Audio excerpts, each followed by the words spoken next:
তো গাইস আজকে ব্যাংকে টাকা তুলতে গিয়েছে, আমাদেরকে এমন করে ঘরে আসতে হবে আমরা এটা কোনো জীবনও ভাবতেও পারিনি। চলো তোমাদের সেই কাজটা শুরু থেকে বলি।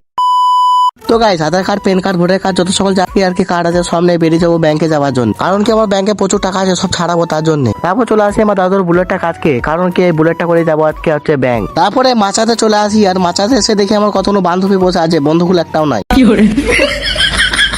বন্ধুগুলো মাথাতে না থাকার কারণে আমাকে একা একাই যেতে হচ্ছে। বান্ধবীগুলো আছে, বান্ধবীগুলো বলছে কাজ করছে, তুই একাই চলে যা। তার জন্য আমি একাই চলে আসি ব্যাংকে। আমার ব্যাংকে 10-12 লাখ টাকা আছে, তো আজকে কিন্তু সব তুলে নেবো, কিন্তু লাখে কটা শূন্য হয়। তারপর ব্যাংকে ঢুকে আমার একটা দিদির সাথে দেখা হয়, মানে আমার একটা দাদার সাথে দেখা আর কি। 2-3 জায়গায় সই করে সব টাকা তুলে নিয়েছি, কিন্তু মাত্র 10,000 টাকা, তাও আবার আমার দাদুর। তারপর ঘর যেতে যেতে আমার দাদুর বুলেটটা খারাপ হয়ে যায়, তার জন্য এমন করে আমাদেরকে যেতে হচ্ছে, আর আমার দিদি গাড়ি চালাচ্ছে। মানে আমার দাদা গাড়ি চালাচ্ছে আর কি। তা ঠিক আছে গাইস, আমরা হেলিকপ্টারে করে ঘর যাই, আর তোমরা ভিডিওটা লাইক কমেন্ট করে দাও। টাটা।